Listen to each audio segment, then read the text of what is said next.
The story begins on the grand planet of Virelia Prime, where a huge lecture hall floats high above glowing orange clouds. The hall is filled with alien students of many shapes and kinds, some with scales that shimmer, others covered in fur or feathers, all sitting in curved rows. They have gathered for a lesson unlike any other. Their instructor, Professor Zeller, is a tall insect-like scholar with shiny glassy eyes and sharp mandibles. He begins the class by announcing that today's subject is Death World 13, Planet Earth. The name itself catches the attention of every student in the room. They know what a death world means, a planet so dangerous that even stepping on it can kill. But they do not understand how any intelligent species could live there. Sellier's tone carries both respect and warning as he explains that humanity, the species living on Earth, is known across the galaxy for surviving in one of the most hostile environments ever recorded. To help his students understand, Zeller dims the lights and activates a holographic display. The walls come alive with moving images of Earth. Oceans roar with towering waves, volcanoes spit rivers of fire, hurricanes tear through cities, and wild beasts with teeth and claws stalk the forests. The aliens watch, horrified and fascinated. Zeller explains that this planet is not peaceful. It constantly tests those who live on it. Yet somehow humans do not just endure, they thrive. The students watch scenes of humans fighting fires, rescuing others in storms, climbing freezing mountains and rebuilding after disasters.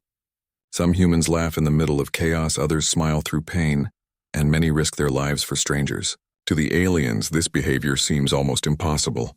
They are used to comfort, technology, and safe worlds. The idea of choosing to face danger rather than fleeing from it is completely foreign to them. Among the students is Karath, a young reptilian who has never known hardship. He raises his hand, his scales gleaming faintly under the light. "Professor," he says, his voice full of disbelief, "these must be myths."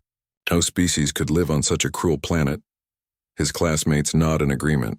To them it sounds like fiction or exaggeration meant to make humans seem impressive. Zeller, however, does not smile or argue. He simply looks at the young alien and says in a calm but serious tone, "Then you will see for yourself." The classroom falls silent. The professor continues, explaining that the Galactic Council has approved a field study for their class. They are going to Earth, not through holograms or simulations, but in person. The students exchange nervous glances, unsure whether to be excited or afraid. Visiting a death world was not something anyone expected to do in their lifetime. As the lesson ends, the students leave the hall, whispering among themselves about what they saw. Some laugh nervously, others try to act brave, but deep inside all of them feel the same, uneasy curiosity. The last image from the hologram stays in their minds, a human standing alone against a storm, smiling while lightning cracked behind them. It seems unreal, yet hauntingly powerful.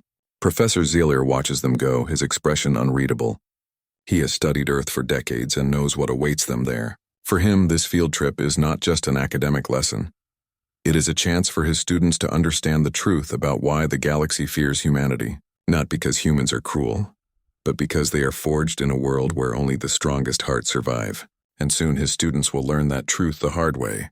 As the story continues, the alien students begin their journey to the planet they had only seen in holograms, Earth. Their shuttle moves through space and enters orbit around the blue and green world below. From up there it looks calm and beautiful. Nothing like the terrifying images from their class. The students press their faces to the viewing glass, amazed by the sight of glittering seas and swirling clouds. To them it seems peaceful, even welcoming. None of them realize that this beauty hides a world built on struggle and danger. Their excitement grows as they prepare to land, though a quiet fear lingers in the air. The moment the shuttle breaks through the atmosphere and touches down, that fear becomes real. They have landed in a frozen part of Earth, Alaska, where the ground is covered in endless white. Snow and the cold wind cuts through their thin skins like knives. Waiting for them at the landing site is a small group of humans wearing thick protective gear. One of them steps forward, a tall woman with dark hair, brown eyes, and a confident half-smile. She introduces herself as Captain Mara Lewis and greets the alien students with a casual but commanding voice. "Welcome to Earth," she says.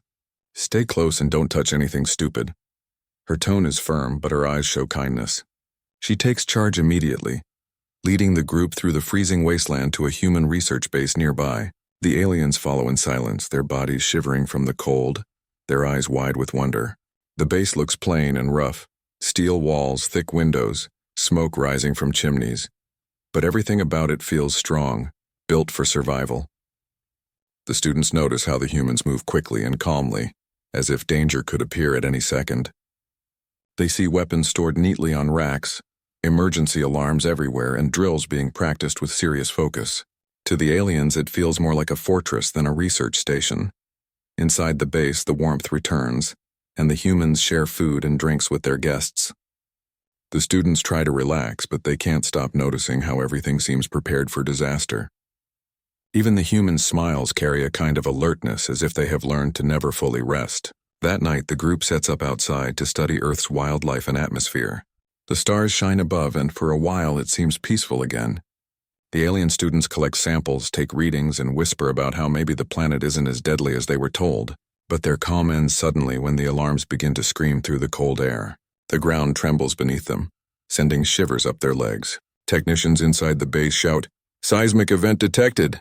as equipment rattles. Captain Mara doesn't look confused or afraid, she looks focused. She grabs her rifle and shouts over the noise, "That's not an earthquake, that's movement." Her voice cuts through the chaos like a blade. The aliens stare at her confused until the snow ahead begins to crack and rise. A deep rumble echoes across the ice field. Something huge is waking up beneath them.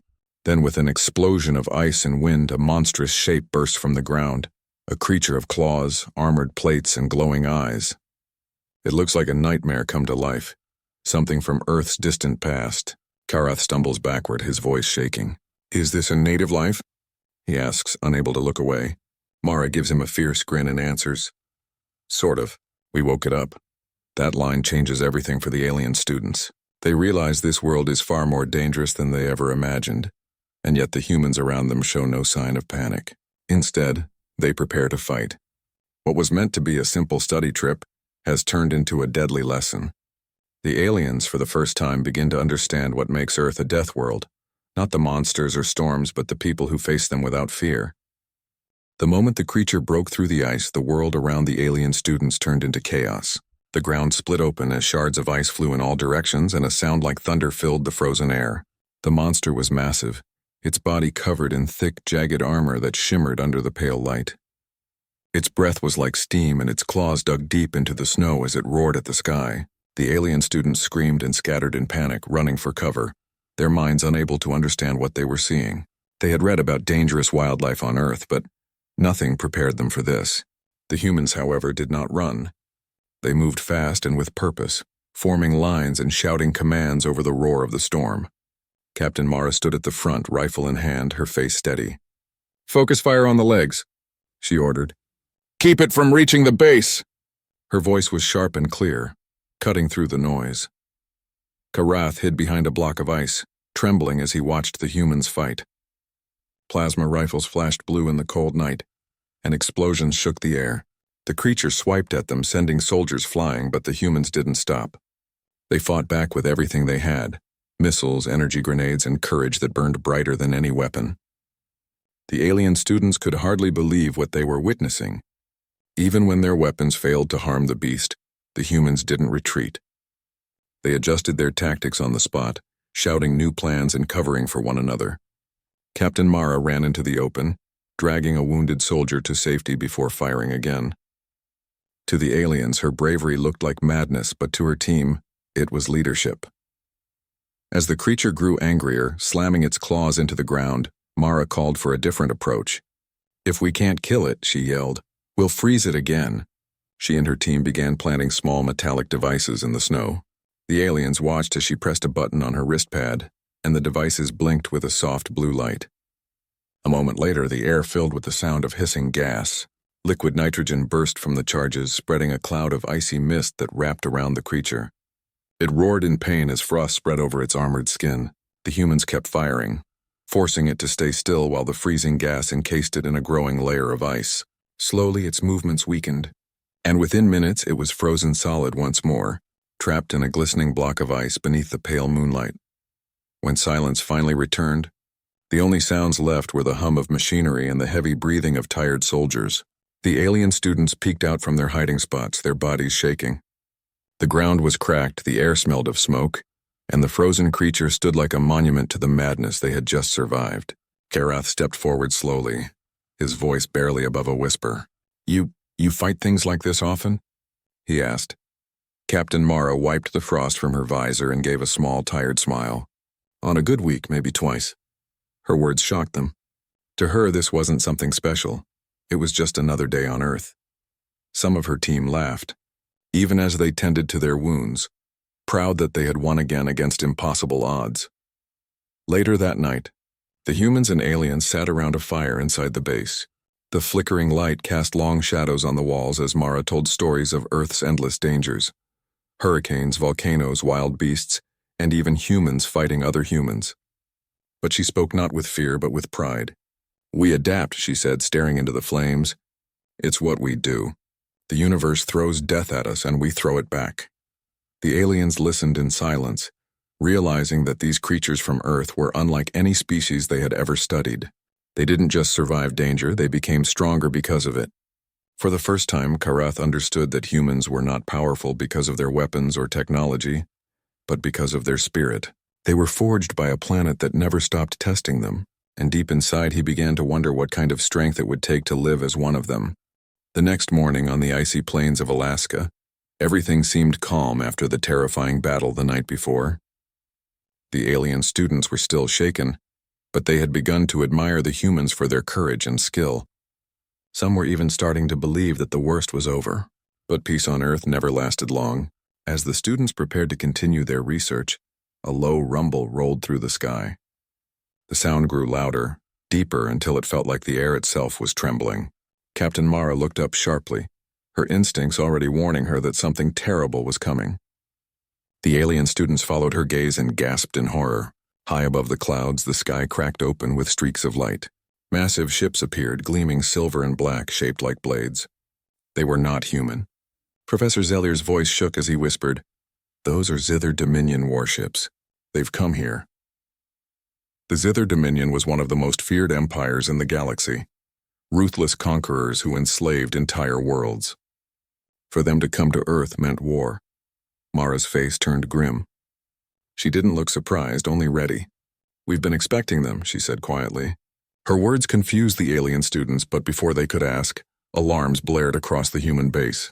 Lights flashed red, soldiers ran to their stations, and heavy guns began to rise from hidden platforms in the snow. The peaceful research station suddenly transformed into a fortress. The aliens were hurried inside for safety as Mara's voice echoed through the comms, giving precise orders.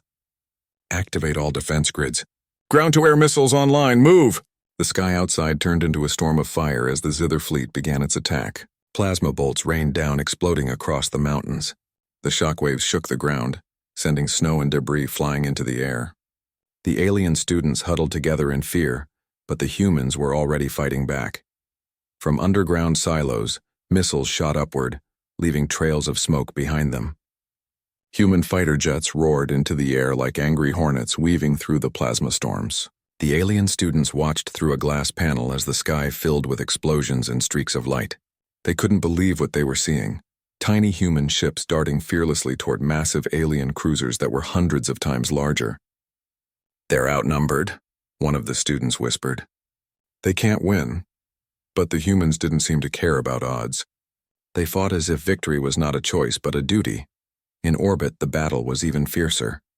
Human battleships clashed with the Dominion's fleet, exchanging fire in blinding flashes. Through the comms, the alien students heard voices shouting coordinates, orders, and sometimes final goodbyes. One transmission made Karath's chest tighten. A human pilot, his ship burning, laughed as he said, "If I'm going down, I'm taking them with me." Then his ship rammed straight into a Dominion cruiser, the explosion lighting up the dark sky like a second sun. The aliens could only stare in stunned silence. To them, such actions were madness. To humans, it was heroism. Down on the ground, Mara coordinated the defense with calm precision. Even as parts of the base were hit, she kept her voice steady. "Evacuate the research teams. Hold the perimeter. No one breaks through!" The students saw soldiers rushing into danger without hesitation, carrying injured comrades, firing through smoke, and refusing to retreat even when their chances seemed hopeless. Karath turned to his professor, his scales pale from shock. They're insane, he said. Professor Zalier shook his head slowly. No, Karath, he said in a quiet, almost proud tone. They're defending home. That realization hit the young alien harder than the sound of the explosions. For the first time, he understood what drove the humans. It wasn't power, glory, or conquest. It was the fierce need to protect what was theirs. They fought not because they wanted to destroy, but because they refused to be destroyed. Even in the face of a galactic empire, humanity stood its ground, turning fear into defiance. As the sky continued to burn above them, the alien students began to see Earth in a new way. This planet wasn't just dangerous because of its storms, beasts, or volcanoes. It was dangerous because it was home to a species that would rather die than surrender. And that realization was more terrifying and inspiring than anything they had ever learned before. The long night of fire and thunder stretched into dawn, and the battle for Earth showed no sign of slowing down. The snow-covered land of Alaska had turned into a war zone. Black smoke curled into the sky and the air smelled of burning metal. The alien students hiding inside the damaged base watched the chaos outside through the shattered windows. The Zyther Dominion's ground forces had landed, towering soldiers in black armor marching in perfect formation. Their weapons glowed with sickly green energy, each shot powerful enough to melt steel. The aliens were terrified. They had studied the Dominion's history in class, how entire worlds had fallen to their power, but now they were watching humans face them head-on. Captain Mara stood at the front of the defense line, her uniform torn and blood on her shoulder, yet her eyes still burned with determination. She turned to her soldiers and the trembling alien students behind them. "You want to learn about Earth?" she said, gripping her rifle. "Then watch." The Dominion's first wave charged forward, their armored boots shaking the ground. Plasma fire filled the air, turning snow to steam. Mara's team returned fire immediately, their bullets and rockets lighting up the battlefield. The sound was deafening, metal clashing, explosions ripping through the frozen air. The humans fought like a storm come to life. When one fell, another stepped forward. When their ammunition ran out, they fought with knives, with fists, with whatever they could find. Even when surrounded, they refused to surrender. To the alien students, it seemed impossible. Every logical instinct told them to run, but the humans stood their ground. Karath, his scales trembling, looked around and saw bravery shining in every human's face. "They're outnumbered," he muttered. "They'll all die." But Professor Zalier, standing beside him, shook his head. "No," he said softly. "They'll win or make the universe remember how they fought." As the battle raged, Mara took a hit to her shoulder, the impact knocking her to the ground. A Dominion soldier aimed his weapon at her, ready to finish the job. But Karath moved without thinking. He grabbed a fallen human rifle, clumsy but determined, and fired. The alien invader collapsed. Mara looked up in surprise as Karath handed her the weapon back. "We fight together," he said, voice shaking but strong. A quick grin flashed across her face. "Welcome to Earth, kid." From that moment on, Karath fought beside the humans, realizing what true courage felt like. The alien students followed his lead, using their own tools and weapons to help. Slowly, the humans and aliens began to fight as one. The battle dragged on and exhaustion started to show. But still, no one stopped. Then from above the clouds, a deep rumble echoed. Every head turned skyward. Human reinforcements had arrived. Massive ships descending through the smoke, their engines roaring like thunder. The voice of a human commander crackled through the radio, strong and calm.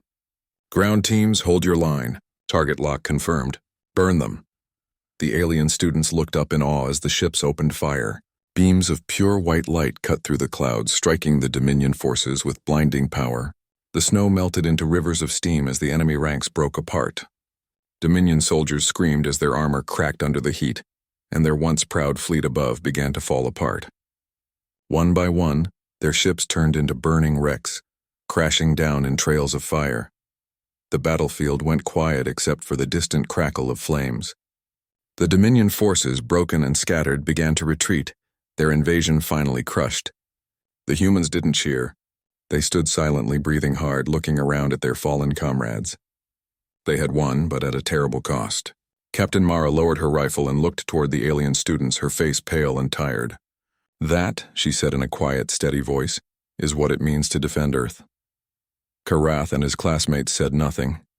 Words felt too small for what they had seen. They now understood that the human strength wasn't in their weapons or technology. It was in their spirit, their refusal to kneel. Even against the most powerful empire in the galaxy, humanity had stood firm and proven why Earth was called a death world. It was not a place for the weak, but a home for those who dared to fight for every breath. When the smoke of war finally cleared, the icy land of Alaska was silent again. The ground was scarred with black craters, the air thick with the smell of burnt metal and ash. Broken ships lay scattered across the snow, and the faint hum of damaged engines echoed in the distance.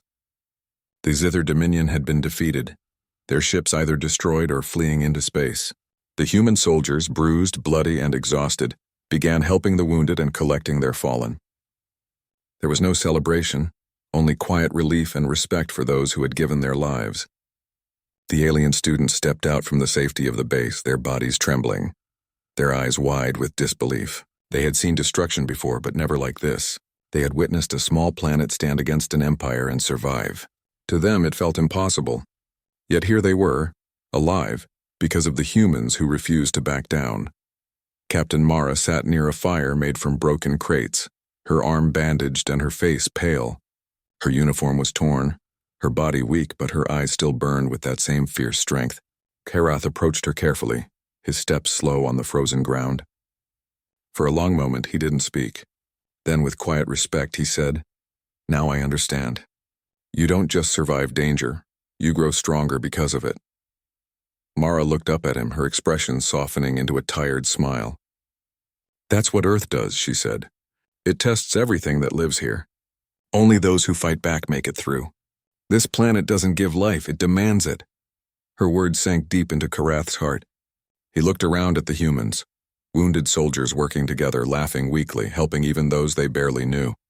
And he realized she was right. Earth was not just a place of danger. It was a forge that shaped its people into something fierce and unbreakable. Days later, when rescue ships arrived and the sky cleared, the alien students and Professor Zalier prepared to return home. They stood by their shuttle, looking back at the humans who had fought beside them. The once terrified students were now silent and thoughtful.